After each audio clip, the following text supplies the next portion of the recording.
Hello everyone, कैसे हैं आप सब लोग। आज हम पढ़ने वाले हैं उपभोक्ता की मांग का सिद्धांत, उपयोगिता विश्लेषण, अपना बीए प्रोग्राम 5th सेमेस्टर, जो कि हम क्लास 11 12th में भी क्लियर कर चुके हैं।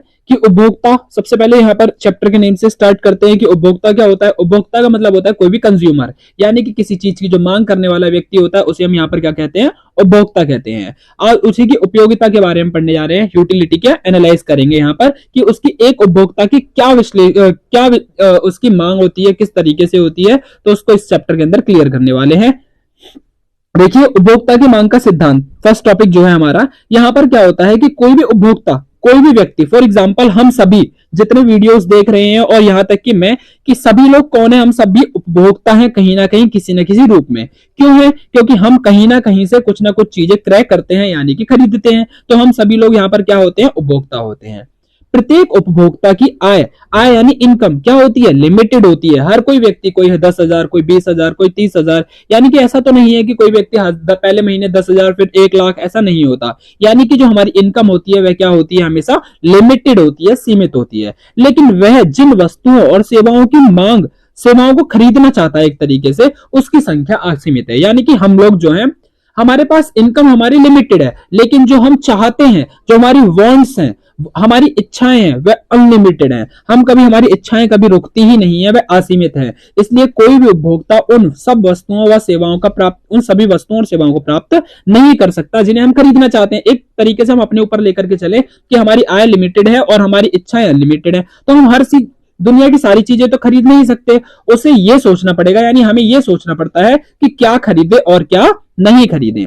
उसका उद्देश्य, यानी कि हमारा उद्देश्य अपनी लिमिटेड आय को इस प्रकार खर्च करना होता है कि उससे हमें ज्यादा से ज्यादा संतुष्टि मिल जाए। फॉर एग्जांपल कि हमारे पेरेंट्स, यानी कि हमारे घर की जो इनकम होती है, जब मंथली घर के अंदर आती है, तो घर के अंदर आने से पहले उस इनकम का हम लोग क्या लगा देते हैं, पहले से हिसाब लगाना शुरू कर देते हैं कि कहां कहां पर हमें अपना पैसा खर्च करना है। ठीक है, यानी कि हम उन्हें हर जगह पर लगाना शुरू कर देते हैं कि ये पैसा इतना यहां पर जाएगा, इतना यहां पर जाएगा। उसका उद्देश्य, यानी हमारा उद्देश्य अपनी सीमित लिमिटेड आय को इस प्रकार खर्च करना होता है कि जिससे ज्यादा से ज्यादा हमें संतुष्टि प्राप्त हो सके। उपभोक्ता की मांग का सिद्धांत उन आर्थिक नियमों को समझाता है जिनके आधार पर उपभोक्ता अपनी लिमिटेड आय को अलग अलग वस्तुओं और सेवाओं पर खरीदने पर किस प्रकार खर्च करे, उसे अधिकतम संतुष्टि प्राप्त हो। वह स्थिति जबकि उपभोक्ता को अधिकतम संतुष्टि प्राप्त होती है, उपभोक्ता के संतुलन की स्थिति कहलाती है। भाई देखो, अगर आपसे कोई पूछता है कि उपभोक्ता के संतुलन की स्थिति कौन सी होती है, तो आपका आंसर होगा कि जब एक उपभोक्ता किन्हीं वस्तुओं और सेवाओं को खरीदता है और उसे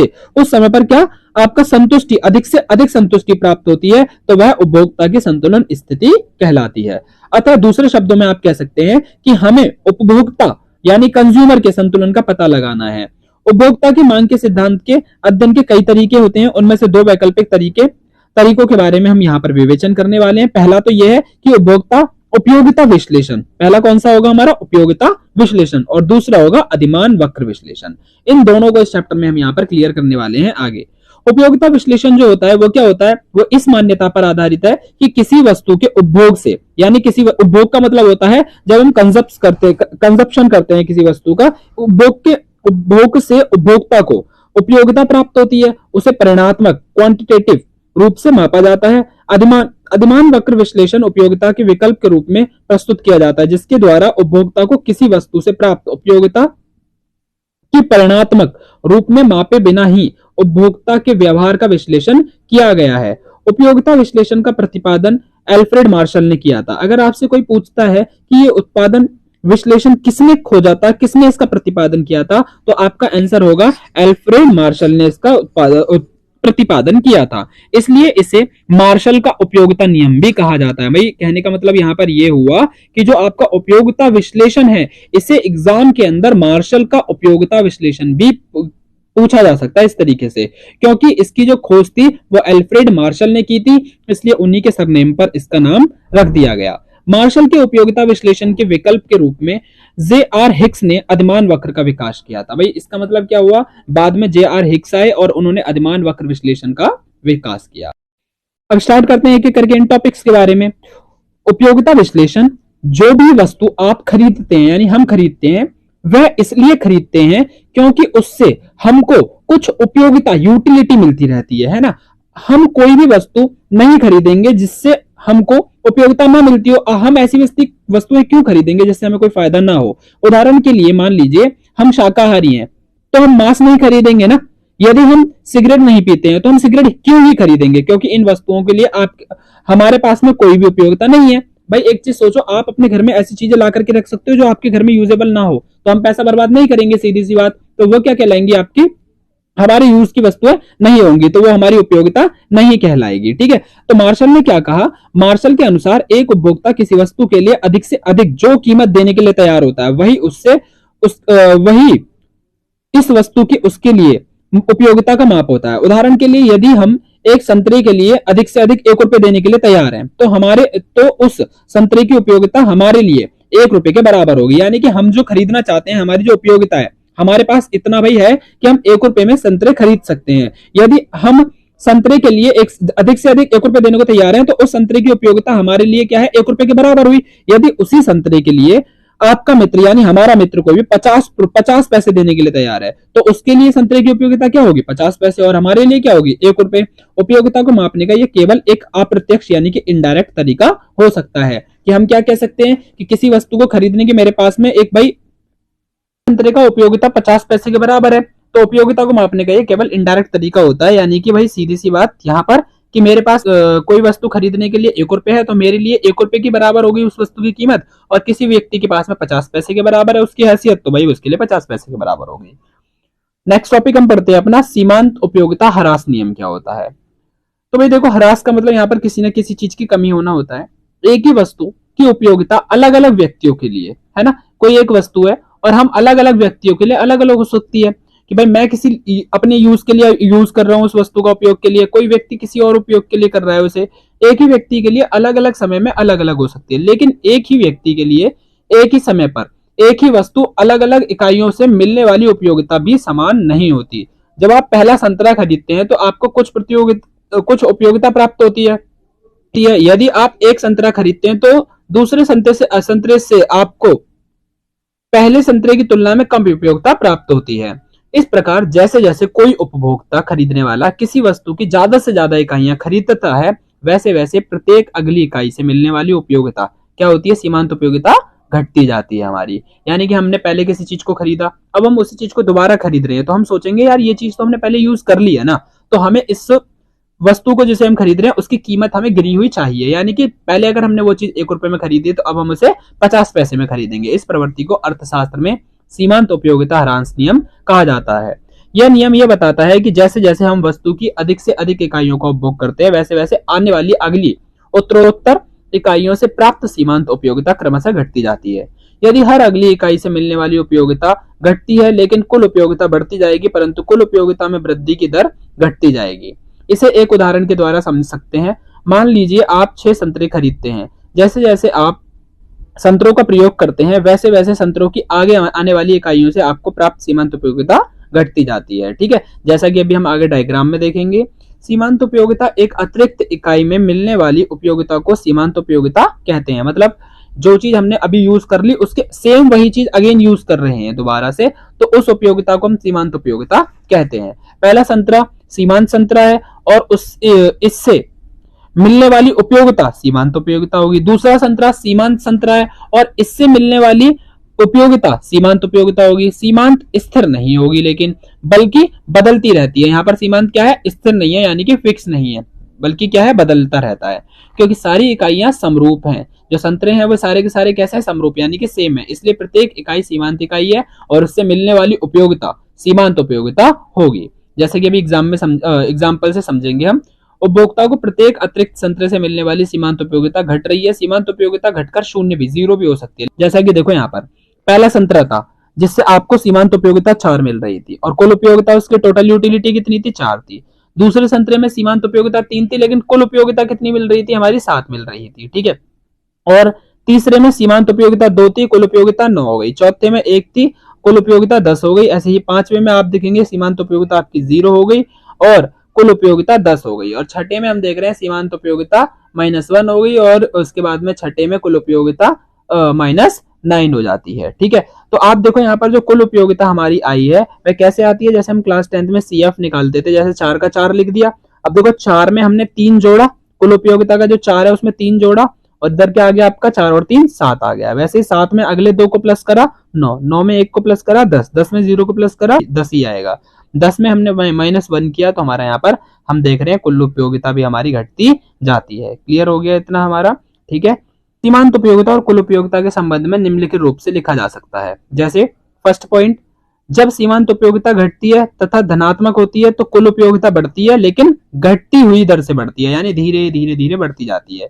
सेकंड पॉइंट, जब सीमांत उपयोगिता शून्य होती है, 0 होती है, तो मैंने आपको क्या बताया था, कुल उपयोगिता अपने टॉप पर, हाई बिंदु पर होती है।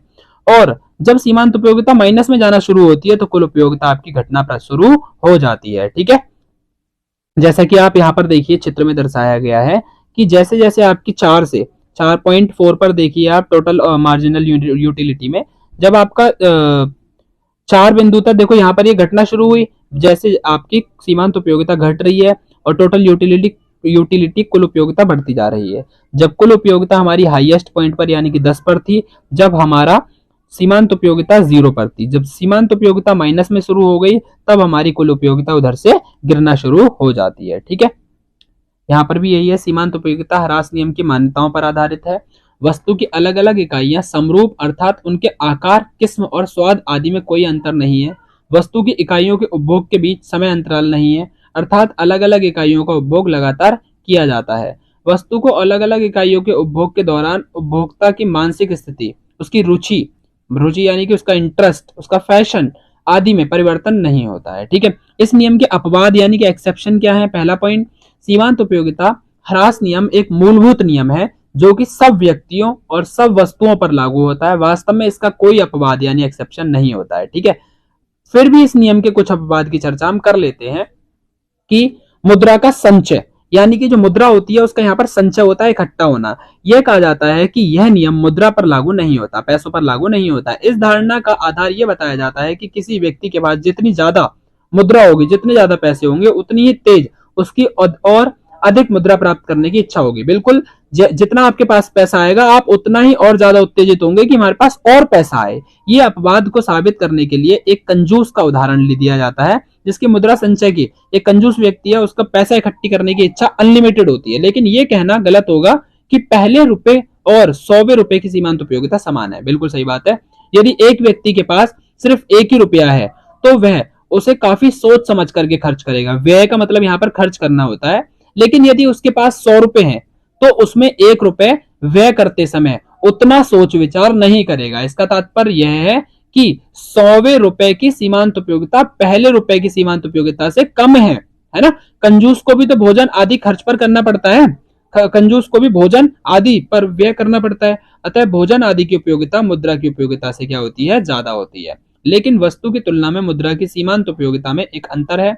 साधारणतः मुद्रा की उपयोगिता बहुत धीरे धीरे घटती है और शून्य या फिर ऋणात्मक नहीं हो सकती, क्योंकि एक व्यक्ति, देखो भाई सीधी सी बात यह है, कभी भी ये माइनस क्यों नहीं हो सकता? क्योंकि हर एक इंसान, भले वह कितना भी गरीब क्यों ना हो जाए, कर्ज में क्यों ना डूब जाए, लेकिन वह खाना तो बंद नहीं करेगा। भले वो क्या करेगा, उस समय पर अपनी सेविंग्स में से, जो उसने बचत की हुई है, उसमें से खर्च करेगा या कहीं से भी पैसा लेकर के आए, लेकिन वह खाना तो जरूर खाएगा। इसीलिए यहाँ कह रहा है एक व्यक्ति के पास चाहे कितनी मुद्रा की मात्रा हो, वह मुद्रा की अंतिम इकाई से कुछ ना कुछ अवश्य ही खरीद सकता है। ठीक है, दूसरा है हमारा पॉइंट, नशीली वस्तुओं का उपभोग, यानी कि यहाँ पर यह हुआ कि कितना भी चीज की महंगाई हो जाए लेकिन लोग उसे खरीदेंगे तो जरूर। ये कहा जाता है कि शराब आदि पर भी यह नियम लागू नहीं होता, क्योंकि कोई व्यक्ति जितनी शराब पीता है वह उतनी ही अधिक शराब पीना और चाहेगा। अतः शराब की सीमांत उपयोगिता घटने के स्थान पर बढ़ती जाती है, उल्टा होता जाता है यहाँ पर, है ना। ये विचार भी गलत है, क्योंकि शराबी के लिए एक व्यक्ति एक स्थिति के बाद शराब की सीमांत उपयोगिता घटेगी और अंत में वह ऋणात्मक हो जाएगी। यदि ऐसा नहीं है तो शराबी अधिक उपयोगिता प्राप्त करने के लिए शराब पीता ही जाता है, लेकिन एक स्थिति पर वह भी पीना बंद कर ही देता है। ठीक है, तीसरा है दुर्लभ वस्तुओं का संग्रह। तीसरा अपवाद डाक टिकट सिक्के एकत्र करना आदि से संबंधित बताया जाता है। जितने अधिक डाक टिकट कोई इकट्ठे करता है, उतने ही उसकी और टिकटें इकट्ठे करने की इच्छा होती जाती है। लोग दुर्लभ या फिर टिकट का तस्वीर के लिए काफी मात्रा में पैसा खर्च करने को तैयार होते हैं। अतः यह कहा जाता है कि यह नियम ऐसी वस्तुओं का शौक पर लागू नहीं होता। यह धारणा भी गलत है। डाक टिकट इकट्ठे करने वाले उसी प्रकार के टिकट के लिए जो कि पहले से उसके पास है, पैसा खर्च नहीं करना चाहेंगे, सीधी सी बात। लेकिन नई किस्म या दुर्लभ टिकट के लिए वह बड़ी रकम भी खर्चने को तैयार होंगे।